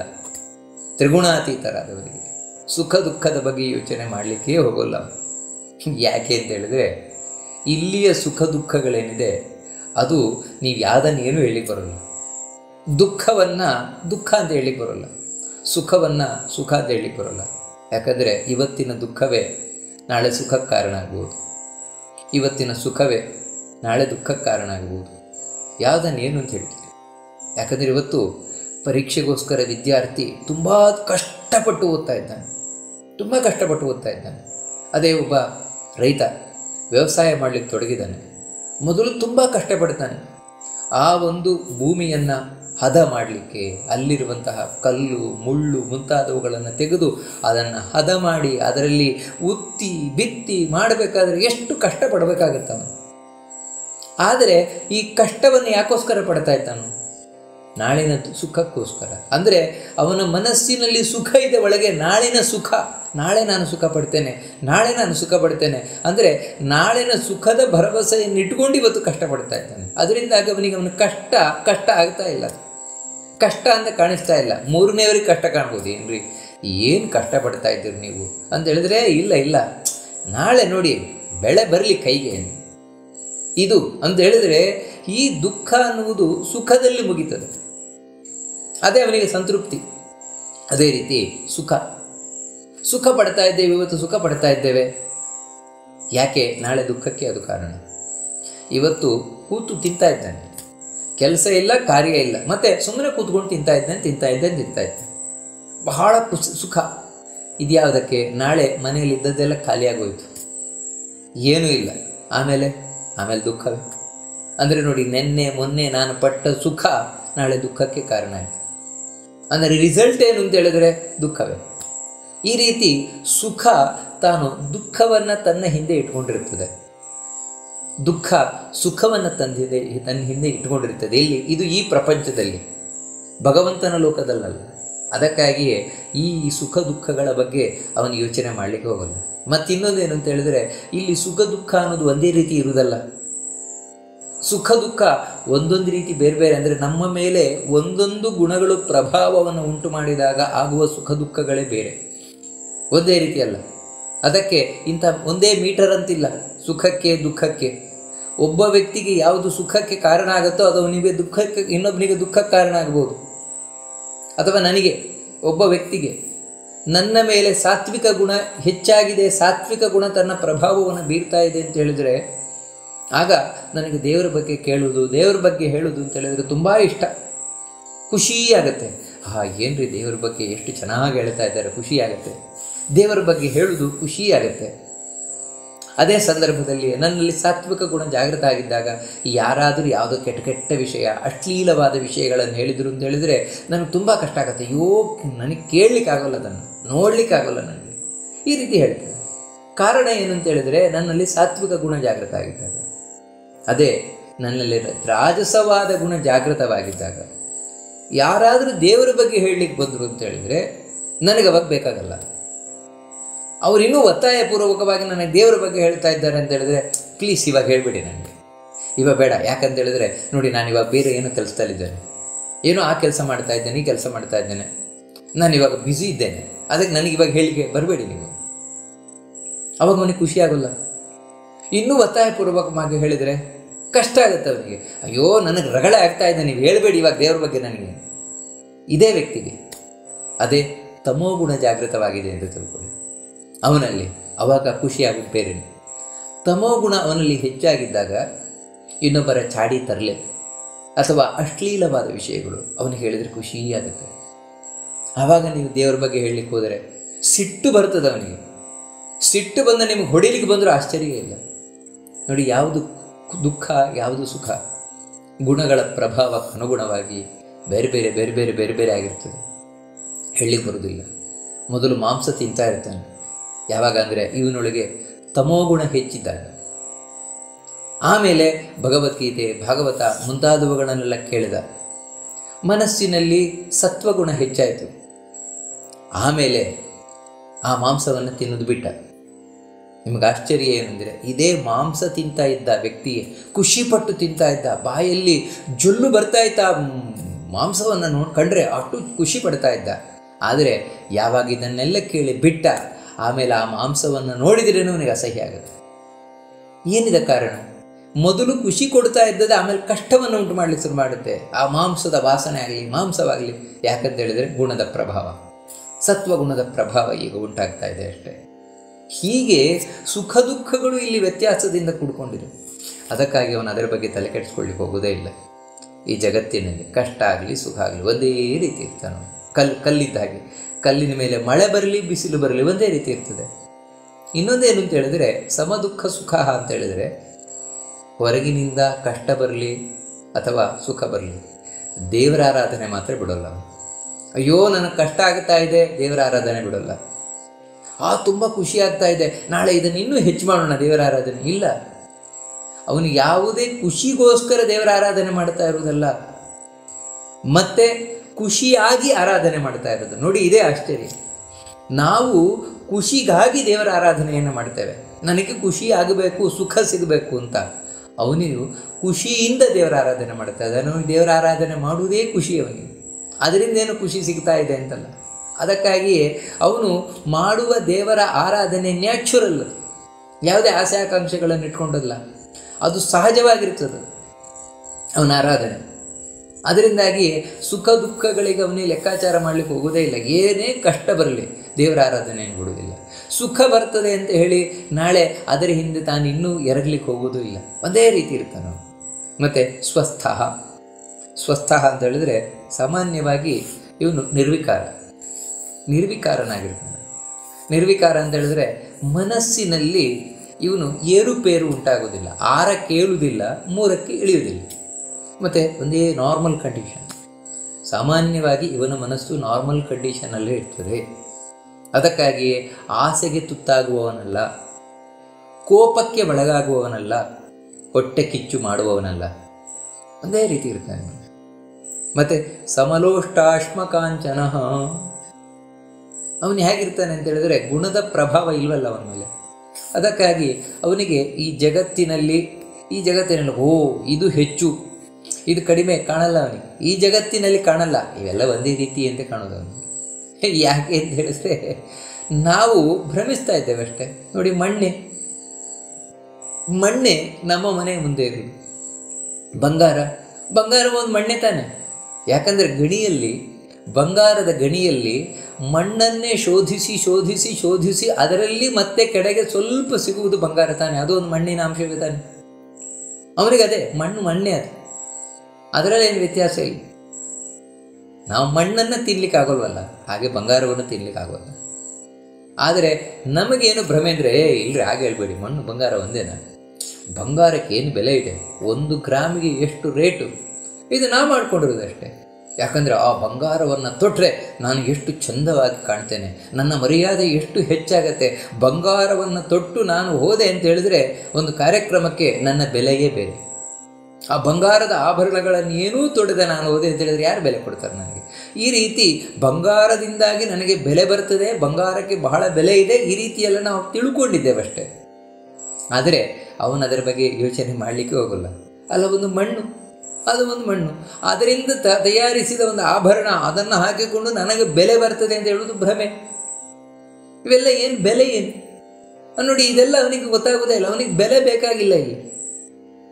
ಯಾಕಂತ ಹೇಳಿದ್ರೆ ಒಂದು ವಸ್ತುವಿಗೆ ಸಹಜವಾಗಿ ಒಂದು ಬೆಲೆ ಇದ್ದೇ ಇದೆ. ಬೆಲೆ ಕಟ್ಟಲಿಕ್ಕೆ ಆಗದೇ ಇರುವುದು ಇಲ್ಲಿರುವ ನಿಜವಾಗ್ಲೂ ವಸ್ತು. ಆದರೆ ನಾವು ಅದಕ್ಕೆ ಏನೋ ಒಂದು ಬೆಲೆ ಕಟ್ಟಲಿಕ್ಕೆ ಹೋಗ್ತೇವೆ ಅಷ್ಟೇ. ಯಾಕಂದರೆ ನಮ್ಮ ಭ್ರಮೆಯಿಂದಾಗಿ ಇದಕ್ಕಷ್ಟು ಅದಕ್ಕಷ್ಟು, ಅವನು ಅದರ ಬಗ್ಗೆ ಎಲ್ಲ ಯೋಚನೆ ಮಾಡಲಿಕ್ಕೆ ಹೋಗೋದೇ ಇಲ್ಲ. ಅದಕ್ಕಾಗಿ ಅವನಿಗೆ ಕಲ್ಲು ಒಂದೇ, ವಜ್ರವೂ ಒಂದೇ. ಯಾಕಂದರೆ ವಜ್ರವೂ ಒಂದು ಕಲ್ಲೇ ಅಲ್ವಾ, ನಮಗಾಗಲ್ಲ. ನಾವು ಈ ಗುಣಗಳಿಗೆ ಒಳಗಾಗಿರುವುದರಿಂದಾಗಿ ಬಂಗಾರ ಕಲ್ಲು ಒಂದೇ ಅಂತ ಹೇಳಲಿಕ್ಕಾಗತ್ತಾ? ಬಂಗಾರದ ವ್ಯಾಲ್ಯೂ ಏನ್ರಿ? ಸಾಮಾನ್ಯ ಬೀದಿಯಲ್ಲಿ ಬಿದ್ದಿರುವ ಕಲ್ಲಿನ ವ್ಯಾಲ್ಯೂ ಏನು? ಎರಡೂ ಒಂದೇನಾ? ಬುದ್ಧಿ ಇಲ್ದಿದ್ದವು ದಡ್ರು, ಈ ರೀತಿ ನಾವೇ ಹೇಳ್ತೇವೆ. ಯಾಕಂತ ಹೇಳಿದ್ರೆ ನಾವು 3 ಗುಣಗಳಿಗೆ ಒಳಗಾಗಿರುವುದರಿಂದಾಗಿ ನಮ್ಗೆ ಆ ರೀತಿ ಕಾಣಿಸ್ತಾ ಇದೆ ಅಷ್ಟೇ. ಇದು ಒಳ್ಳೆಯದು, ಇದು ಕೆಟ್ಟದ್ದು ಅಂತ. ಅವನಿಗೆ ಇಲ್ಲ, ಎರಡೂ ಕಲ್ಲಿನಲ್ಲಿ ವ್ಯತ್ಯಾಸ ಇಲ್ಲ, ಒಂದೇ ರೀತಿಯ ಕಲ್ಲು, ಈ ರೀತಿಯ ತಿಳ್ಕೊಂಡಿರ್ತಾನೆ. ಯಾಕಂದರೆ ಅವನಿಗೆ ಆಸೆ ಇಲ್ಲ. ನನಗೆ ವಜ್ರದ ಆಸೆ ಇರುವುದರಿಂದಾಗಿ ನಮಗೆ ಅಷ್ಟು ಬೆಲೆ ಇದೆ ಅಷ್ಟೇ. ಇದಕ್ಕೆ ಕಾರಣ ಏನಂದರೆ ಆಸೆ ಇಲ್ಲದೆ ಇದ್ದಾಗ ವಜ್ರವೂ ಕಲ್ಲು ಒಂದೇ ಆಗ್ತದೆ. ನಿಮಗೆ ಉದಾಹರಣೆಗೆ ಹೇಳೋದಾದರೆ, ಒಂದು ಮಗುವಿಗೆ ನೀವು ವಜ್ರದ ಹರಳನ್ನು ಕೊಡಿ, ಒಂದು ಕಲ್ಲನ್ನು ಕೊಡಿ, ಎರಡರಲ್ಲೂ ಅದು ಆಟವೇ ಆಡು. ಅದಕ್ಕೆ ಕಲ್ಲು ಅಂತ ಇದು ವಜ್ರ ಅಂತ ವ್ಯತ್ಯಾಸ ಇಲ್ಲ ಅದಕ್ಕೆ. ಯಾಕೆ ಅಂದರೆ ಅದಕ್ಕೆ ವಜ್ರದ ಆಸೆ ಇಲ್ಲ. ಅದಕ್ಕೆ ನೀವು ಬಂಗಾರ ಕೊಡಿ ಅಥವಾ ಒಂದು ಮಣ್ಣನ್ನು ಕೊಡಿ, ಎರಡರಿಂದಲೂ ಒಂದೇ ಮಾಡುವುದು ಮಗು. ಯಾಕಂದರೆ ಅದಕ್ಕೆ ಬಂಗಾರದ ಆಸೆ ಇಲ್ಲ, ಮಣ್ಣಿನ ಮೇಲೆ ದ್ವೇಷ ಇಲ್ಲ ಅದಕ್ಕೆ. ನೋಡಿ, ಈ ರೀತಿ ತ್ರಿಗುಣಾತೀತನಾದವನೊಂದು ಮಗು ಇದ್ದ ಹಾಗೆ. ಅದರಿಂದಾಗಿಯೇ ಅವನು ಇದರ ಬಗ್ಗೆ ಯೋಚನೆ ಮಾಡಲಿಕ್ಕೆ ಹೋಗುವುದೇ ಇಲ್ಲ. ಅದಕ್ಕಾಗಿಯೇ ಸಮಲೋಷ್ಟಾಶ್ಮ ಕಾಂಚನ ಅಂತ ಎರಡೂ ಒಂದೇ ಅವನಿಗೆ. ಇದೊಂದು ಕಥೆ ಬರ್ತದೆ. ಒಬ್ಬ ಋಷಿ ನದಿಯಿಂದ ಸ್ನಾನ ಮಾಡ್ಕೊಂಡು ಬರ್ತಾ ಇದ್ದಾನಂತೆ. ದಾರಿ ಉದ್ದಕ್ಕೂ ಕೂಡ ಈ ಎಲ್ಲ ನಾನಾ ವಿಧವಾದ ರತ್ನಗಳು, ವಜ್ರ ಮುಂತಾದವುಗಳೆಲ್ಲ ಬಿದ್ದಿದೆಯಂತೆ. ಅವನು ನೋಡ್ತಾನೆ, ನೋಡಿ, ಇದನ್ನು ನೋಡಿದರೆ ನನ್ನ ಮನಸ್ಸಿನಲ್ಲಿ ವಿಕಾರ ಉಂಟಾಗ್ಬೋದು, ನಾಳೆ ನನಗೆ ಬೇಕು ಬೇಕು ಬೇಕು ಅಂತ ಕಾಣ್ಬೋದು, ಬೇಡ ಇದು ಕಣ್ಣಿಗೆ ಕಾಣಬಾರದು ಅಂತ ಅದರ ಮೇಲೆ ಕಲ್ಲನ್ನು ಹಾಕ್ಕೊಂಡು ಬರ್ತಾ ಇದ್ದಾನಂತೆ. ಅಲ್ಲೊಂದಷ್ಟು ಕಲ್ಲಿತ್ತು, ಕಲ್ಲನ್ನೆಲ್ಲ ಹಾಕಿ ಇದನ್ನು ಮುಚ್ಚುತ್ತಾ ಇದ್ದಾನೆ. ಅವನ ಹೆಂಡತಿ ಅವನಿಗಿಂತಲೂ ಒಂದು ಹೆಜ್ಜೆ ಮೇಲಿರುವವಳು. ಅವಳು ಹೇಳ್ತಾಳೆ, ಏನು ಮಾಡ್ತಾ ಇದ್ದೀರಿ? ಕಲ್ಲಿನಿಂದ ಕಲ್ಲನ್ನು ಮುಚ್ಚುತ್ತಾ ಇದ್ದೀರಲ್ವ ಅಂತ. ಆದರೆ ನೋಡಿ, ಈ ರೀತಿ ವಜ್ರ ರತ್ನ ಮುಂತಾದವುಗಳು ಕಲ್ಲೇ ತಾನೆ, ಅದನ್ನು ಈ ಕಲ್ಲಿಂದ ಮುಚ್ಚುತ್ತಾ ಇದ್ದೀರಲ್ವ ಅಂತ. ನೋಡಿ, ಹೀಗೆ ಸಮಲೋಷ್ಟಾಶ್ಮ ಕಾಂಚನ ಆ ರೀತಿ ಇರುವಂಥವ್ರು. ಅಂದರೆ ಒಂದೇ ಮಾತಲ್ಲಿ ಹೇಳಬೇಕು ಅಂದರೆ ಈ ಪ್ರಾಪಂಚಿಕವಾದ ವಿಷಯಗಳೆಲ್ಲವೂ ಒಂದೇ ರೀತಿ, ಇದರಲ್ಲೇನು ವ್ಯತ್ಯಾಸ ಇಲ್ಲ. ಈ ರೀತಿ ತಿಳ್ಕೊಂಡಿರುವವನು ವೈರಾಗ್ಯತೆಂದು ತುಂಬಿಕೊಂಡಿರುವವನವನು. ವೈರಾಗ್ಯ ಆದರೆ ಇನ್ನೇನಿಲ್ಲ, ಈ ಜಗತ್ತಿನ ಲಿಮಿಟೇಷನನ್ನು ಚೆನ್ನಾಗಿ ತಿಳ್ಕೊಂಡವನು. ನಾನು ವಜ್ರಕ್ಕೆ ಎಷ್ಟು ಬೆಲೆ ಕೊಟ್ಟು ತಗೊಂಡ್ರೂ ಕೂಡ ನಾಳೆ ನಾನು ಇಲ್ಲಿಂದ ಹೋಗಬೇಕಾದ್ರೆ ಅದನ್ನು ತೊಗೊಂಡು ಹೋಗ್ಲಿಕ್ಕಾಗಲ್ಲ, ಇಲ್ಲೇ ಬಿಟ್ಟು ಹೋಗ್ಬೇಕಾದ್ರೆ. ಎಂಥ ಬೆಲೆ ಬಾಳುವ ಆಭರಣಗಳ ರಾಶಿಯನ್ನು ನಾನು ತಗೊಂಡ್ರೂ ಕೂಡ ಹೋಗಬೇಕಾದ್ರೆ ಒಂದು ಸಣ್ಣ ಆಭರಣವನ್ನು ನಾನು ತಗೊಂಡು ಹೋಗ್ಲಿಕ್ಕಾಗಲ್ಲ. ನೋಡಿ, ಈ ರೀತಿ ಅವನು ತಿಳ್ಕೊಂಡಿರ್ತಾನೆ. ಅದಕ್ಕಾಗಿ ಸಮಲೋಷ್ಟಾಶ್ಮ ಕಾಂಚನ ತುಲ್ಯ ಪ್ರಿಯ ಪ್ರಿಯೋ ಧೀರ. ಮತ್ತು ಇನ್ಯಾವ ರೀತಿ ಇರ್ತಾನೆ ಅವನು ಅಂತ ಹೇಳಿದರೆ, ಪ್ರಿಯ ಅವನಿಗೆ ಇಲ್ಲಿ ಇದು ನನಗೆ ಪ್ರಿಯವಾದ ವಸ್ತು, ಇದು ನನಗೆ ಪ್ರಿಯವಲ್ಲದ ವಸ್ತು, ಈ ರೀತಿ ಇಲ್ಲ. ಮತ್ತು ಎಲ್ಲವೂ ಅಪ್ರಿಯವೇ, ಎಲ್ಲವೂ ಪ್ರಿಯವೇ, ಆ ರೀತಿ ಅವನು ತಿಳ್ಕೊಂಡಿರುವಂಥವನು. ಹೊರತು ಅಯ್ಯೋ ನನಗಿದು ತುಂಬ ಇಷ್ಟ, ಇದು ನನಗೆ ಇಷ್ಟವೇ ಅಲ್ಲ, ಆ ರೀತಿ ತಿಳ್ಕೊಳ್ಳೋದೇ ಇಲ್ಲ ಅವನು ಯಾವತ್ತೂ ಕೂಡ. ಯಾಕಂತ ಹೇಳಿದ್ರೆ ಈ ಪ್ರಪಂಚದಲ್ಲಿ ಎಲ್ಲವೂ ಹಾಗೇನೆ, ಇಷ್ಟ ಅನಿಷ್ಟ. ಯಾಕಂದರೆ ಇವತ್ತು ಇಷ್ಟವಾದದ್ದು ನಾಳೆ ಇಷ್ಟವಾಗದೆ ಹೋಗ್ಬೋದು, ಇವತ್ತು ಇಷ್ಟ ಇಲ್ಲದೇ ಇದ್ದದ್ದು ನಾಳೆ ಇಷ್ಟ ಆಗ್ಬೋದು, ಹೇಳಲಿಕ್ಕೆ ಬರುವುದಿಲ್ಲ. ಅದಕ್ಕೆ ಅವನು ತಲೆ ಕೆಡಿಸ್ಕೊಳ್ಳಿಕ್ಕೆ ಹೋಗಲ್ಲ. ಇನ್ನೊಂದೇನು ಅಂತ ಹೇಳಿದರೆ, ದೇವರ ಆರಾಧನೆಗೆ ತೊಡಗಿದ್ದನು ಒಳಗಿನಿಂದ. ಆ ದೇವರ ಆರಾಧನೆಗೆ ಯಾವುದು ಬೇಕೋ ಅದು ಅವನಿಗೆ ಇಷ್ಟ ಇಲ್ಲದೇ ಇದ್ದರೂ ಬಿಡಲ್ಲ, ಇಷ್ಟ ಇದ್ದರೂ ಬಿಡಲ್ಲ. ಅಂದರೆ ನೋಡಿ, ಇಷ್ಟ ಇಲ್ಲ, ಇದು ದೇವರ ಆರಾಧನೆಗೆ ಬೇಕಾ, ಅದರಲ್ಲಿ ಇಷ್ಟ ಆಗ್ತದೆ, ಇಷ್ಟ ಆಗಲ್ಲ ಅಂತ ಇಲ್ಲವೇ ಇಲ್ಲ. ಮತ್ತು ಅದನ್ನು ತಾನು ಬಳಸ್ತಾನೆ, ಅದನ್ನು ತಾನು ಆರಾಧನೆ ಮಾಡ್ತಾನೆ. ಯಾಕಂದರೆ ಇದರಿಂದ ದೇವರಿಗೆ ಸಂತೃಪ್ತಿಯಾಗತ್ತೆ ಅನ್ನುವ ಕಾರಣದಿಂದ. ಹೀಗೆ ಯಾವತ್ತೂ ದೇವರ ಆರಾಧನೆಯಲ್ಲಿ ತೊಡಗಿರುವವನು ತುಲ್ಯ ನಿಂದಾತ್ಮ ಸಂಸ್ತುತಿ. ಅವನನ್ನು ನೀವು ಬೇಕಿದ್ರೆ ಹೊಗಳಿ, ಅವನನ್ನು ತೆಗಳಿ, ಒಂದೇ ರೀತಿ ಇರ್ತಾನೆ. ಶುಕಾಚಾರ್ಯರ ಹಾಗೆ ನೋಡಿ, ಶುಕಾಚಾರ್ಯರಿಗೆ ಎಲ್ಲ ಮಕ್ಕಳು ಹುಚ್ಚ ಹುಚ್ಚ ಹುಚ್ಚ ಅಂತ ಹೇಳ್ತಾ ಇದ್ರು. ಅವನೇನು ಬೇಜಾರು ಮಾಡ್ಕೊಳ್ತಾನೆ ಇರಲಿಲ್ಲ ಶುಕಾಚಾರ್ಯರು. ಅದೇ ಶುಕಾಚಾರ್ಯರು ಯಾವಾಗ ಪರೀಕ್ಷಿತ ಮುಂತಾದವರಿಂದ ಕಾಣಲ್ಪಟ್ಟರು, ಶುಕಾಚಾರ್ಯರು ಅವನನ್ನು ಕರೆದ. ಶುಕಾಚಾರ್ಯರನ್ನು ಕರೆದು ಅವರ ಕಾಲು ತೊಳೆದು ಅವರಿಗೆ ಆಸನ ಕೊಟ್ಟು ಅವರನ್ನು ಹೊಗಳಿದರು. ಅಷ್ಟು ಮಾಡಿದ್ರು ಒಂದೇ ರೀತಿ. ಮಕ್ಕಳು ಹುಚ್ಚ ಹುಚ್ಚ ಅಂತ ಹೇಳ್ತಾ ಇರಬೇಕಾದ್ರೂ ಒಂದೇ ರೀತಿ ನಗತಾನೇ ಇದ್ದವು. ಪರೀಕ್ಷಿತ ಕರೆದು ಸನ್ಮಾನ ಮಾಡಿದ್ರೆ ಹಾಗೇ ಇರುವವು, ಒಂದೇ ರೀತಿ ಇರುವವು ಅವರು. ಯಾಕೆ ಅಂತ ಹೇಳಿದ್ರೆ, ನಿಂದಾ ಆತ್ಮಸಂತಿ. ಯಾರೇ ನಿಂದನೆಯನ್ನು ಮಾಡಿದರೂ ಕೂಡ ಆ ನಿಂದನೆ ಎಲ್ಲವೂ ಕೂಡ ಯಾರಿಗೆ ಸಂಬಂಧಪಟ್ಟದ್ದು? ಈ ದೇಹಕ್ಕೆ ಸಂಬಂಧಪಟ್ಟದ್ದು. ಯಾಕಂದರೆ ಒಳಗೆ ಇರುವ ಜೀವ ಯಾರಿಗೆ ಕಾಣಿಸ್ತಾನೆ? ಯಾವ ವ್ಯಕ್ತಿ ಕಾಣಿಸ್ತಾನೆ? ಇಲ್ಲ, ಕಾಣುವುದೇ ಇಲ್ಲ. ಮತ್ತು ನಿಜವಾಗಿ ನಾನೇನು ಅಂತ ಯಾರಿಗೆ ಅರ್ಥ ಆಗುತ್ತೆ? ಯಾರಿಗೂ ಅರ್ಥ ಆಗಲ್ಲ. ಯಾಕೆ ಅಂತ ಹೇಳಿದ್ರೆ, ಪರದೆಯ ಹಿಂದೆ ಇರುವಂಥವನು ಹೇಗೆ ಅಂತ ಯಾರಿಗೂ ಗೊತ್ತಾಗೋದೇ ಇಲ್ಲ. ಮತ್ತು ನಾವು ಏನು ತಿಳ್ಕೊಂಡಿರ್ತೇವೆ ಇದು ನಾವಾಗಬೇಕಾಗಿಲ್ಲ. ಇವಾಗ ನೀವು ನನ್ನನ್ನು ಏನು ತಿಳ್ಕೊಳ್ತೀರಿ ಅದು ನಾನಲ್ಲ, ನಾನು ಬೇರೆಯಾಗಿರ್ತೇನೆ. ಯಾಕಂದರೆ ನನ್ನ ಒಳಗೆ ಏನಿದೆ ಅದು ನಿಮಗೆ ಅರ್ಥ ಆಗುವಂಥದ್ದೇ ಅಲ್ಲ.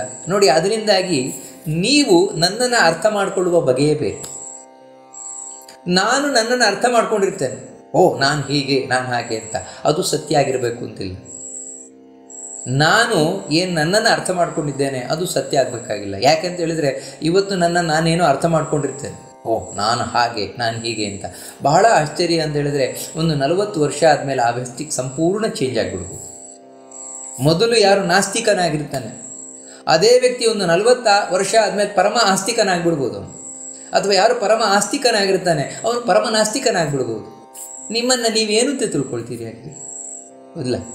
ಅದರಿಂದಾಗಿ ನಿಜವಾಗಿ ನನ್ನ ಗುರುತು ಬೇರೆ ಇದೆ, ನನಗೆ ಗೊತ್ತಿಲ್ಲ, ನಿಮಗೂ ಗೊತ್ತಿಲ್ಲ. ಅದನ್ನು ತಿಳ್ಕೊಳ್ಳಿಕ್ಕೆ ನಾವು ಪ್ರಯತ್ನ ಪಡಬೇಕಾಗಿರೋದು. ಹಾಗಿರಬೇಕಾದ್ರೆ ನನ್ನನ್ನು ಇವತ್ತು ಯಾರೋ ಹೊಗಳುತ್ತಾ ಇದ್ದಾರೆ ಅಂತ ಹೇಳಿದ್ರೆ ಅದು ನಾನಲ್ಲ, ನನ್ನನ್ನು ತೆಗಳುತ್ತಾ ಇದ್ದಾರೆ ಅಂದರೆ ಅದು ನಾನಾಗಬೇಕು ಅಂತಿಲ್ಲ. ನೋಡಿ, ಈ ರೀತಿ ಅವನು ತಿಳಿದುಕೊಂಡು ನಿಂದ ಅಥವಾ ಯಾವುದೇ ಸ್ತೋತ್ರ ಅಂದರೆ ಹೊಗಳಿಕೆ ಎರಡಕ್ಕೂ ತಲೆಬಿಸಿ ಮಾಡಿಕೊಳ್ಳುವವನಲ್ಲ. ಎರಡನ್ನು ಸಮಾನವಾಗಿ ತಗೊಳ್ತಾನೆ. ಯೋಚನೆ ಮಾಡಲಿಕ್ಕೆ ಹೋಗಲ್ಲ ಅದರ ಬಗ್ಗೆ. ಅಯ್ಯೋ, ಹೊಗಳೋರು ಹೊಗಳ್ತಾ ಇರ್ತಾರೆ, ತೆಗಳೋರು ತೆಗಳ್ತಾ ಇರ್ತಾರೆ, ನಾನು ನನ್ನ ಪಾಡಿಗೆ ನನ್ನ ಆರಾಧನೆ ಮಾಡ್ತಾ ಇರ್ತೇನೆ. ಮತ್ತು ಇನ್ನೊಂದೇನು ಅಂತ ಹೇಳಿದರೆ ತುಲ್ಯ ನಿಂದಾತ್ಮ ಸಂಸ್ತುತಿ ಅಂತ ಹೇಳಿದರೆ ಅವನು ನೀವು ಬೈರಿ ಅಥವಾ ಹೊಗಳಿ ದೇವರ ಆರಾಧನೆಯಿಂದ ಹಿಂದೆ ಬರುವವನಲ್ಲ. ನೀವು ಬೈದ್ರಿ ಅಂತ ನಾಳೆ ದೇವರ ಆರಾಧನೆಯಿಂದ ದೂರ ಬರೋಲ್ಲ. ನೀವು ಹೊಗಳಿದ್ರಿ ಅಂತ ಹೇಳಿ ಅವನು ದೇವರ ಆರಾಧನೆ ಮಾಡುವುದಿಲ್ಲ. ನೀವು ಹೊಗಳ್ತೀರಿ ಅಂತ ದೇವರ ಆರಾಧನೆ ಮಾಡುವುದಿಲ್ಲ. ಮತ್ತೆ ನಾವು ಹಿಂದೆಯೇ ಕೇಳಿದಾಗೆ ಅವನು ಒಳಗಿನಿಂದ ಮಾಡುವ ದೇವರ ಆರಾಧನೆ ಸಹಜವಾಗಿರುವಂಥದ್ದು, ಯಾವತ್ತೂ ಸಹಜವಾಗಿರುವುದು. ಅದಕ್ಕಾಗಿಯೇ ನಿಮ್ಮ ಸ್ತುತಿಗಾಗಲಿ ಅಥವಾ ನಿಮ್ಮ ನಿಂದೆಗಾಗಲಿ ಅವನು ತಲೆಗೆಡಿಸಿಕೊಂಡು ಇದನ್ನು ಬಿಡುವುದೂ ಇಲ್ಲ, ಇದನ್ನು ಹಿಡ್ಕೊಳ್ಳೋದೂ ಇಲ್ಲ. ಇಷ್ಟಕ್ಕೆಲ್ಲ ಕಾರಣ ಏನು ಅಂತ ಹೇಳಿದರೆ ಧೀರ ಅಂತ ಹೇಳೋದು ಬಹಳ ಮುಖ್ಯ. ಅವನು ಧೀರನಾಗಿರುವು ಅಂದರೆ ಅಚಲವಾದ ಮನಸ್ಸುಳ್ಳವನು, ಗಟ್ಟಿ ಮನಸ್ಸುಳ್ಳವನು, ಮತ್ತು ದೃಢವಾದ ನಿಶ್ಚಯವುಳ್ಳವನು ಜೀವನದಲ್ಲಿ. ಎಲ್ಲಕ್ಕಿಂತ ಮುಖ್ಯವಾಗಿ ಅವನು ಜ್ಞಾನದಿಂದ ಆನಂದ ಪಡ್ತಾ ಇರುವನು. ದೇವರ ಜ್ಞಾನವನ್ನಷ್ಟು ಸಂಪಾದನೆ ಮಾಡಿದ್ದಾನೆ. ಇದರಿಂದ ಮುಖ್ಯವಾಗಿ ಏನು ಅಂತ ಹೇಳಿದರೆ 3 ಗುಣಗಳನ್ನು ಮೀರಿ ನಿಲ್ಲಬೇಕು ಅಂತ ಹೇಳಿದರೆ ದೇವರ ಜ್ಞಾನ ಬೇಕು. ಆ ದೇವರ ಜ್ಞಾನದಿಂದ ದೇವರಲ್ಲಿ ಭಕ್ತಿ ಮಾಡಬೇಕು. ಆ ರೀತಿ ಭಕ್ತಿಯನ್ನು ಮಾಡಿದಾಗ 3 ಗುಣಗಳನ್ನು ಮೀರಿ ನಿಲ್ಲಕ್ಕೆ ಸಾಧ್ಯವಾಗುತ್ತೆ. 3 ಗುಣ ಮೀರಿ ನಿಂತವನು ಇಲ್ಲಿ ನೆಮ್ಮದಿಯಿಂದ, ಯಾಕಂದರೆ ಅವನ ಮನಸ್ಸು ಯಾವತ್ತೂ ನ್ಯೂಟ್ರಲ್ ಆಗಿರ್ತದೆ ಅಂದರೆ ಅರ್ಥ ಏನಂದರೆ ನೆಮ್ಮದಿಯಿಂದ ಇರ್ತಾನೆ. ಮುಂದೆ ಇನ್ನೂ 1-2 ಶ್ಲೋಕದಲ್ಲಿ ಕೃಷ್ಣ ಈ ತ್ರಿಗುಣಾತೀತರು ಯಾವ ರೀತಿ ಇರ್ತಾರೆ ಅಂತ ತಿಳಿಸ್ತಾನೆ. ಅದೇನು ಅಂತ ಮುಂದೆ ನೋಡೋಣ ಅಂತ ಹೇಳ್ತಾ ಈ ಉಪನ್ಯಾಸವನ್ನು ಮಧ್ವಾಂತರ್ಗತ ಭಗವಂತನಿಗೆ ಅರ್ಪಣೆಯನ್ನು ಮಾಡೋಣ. ಶ್ರೀಕೃಷ್ಣ ಅರ್ಪಣ.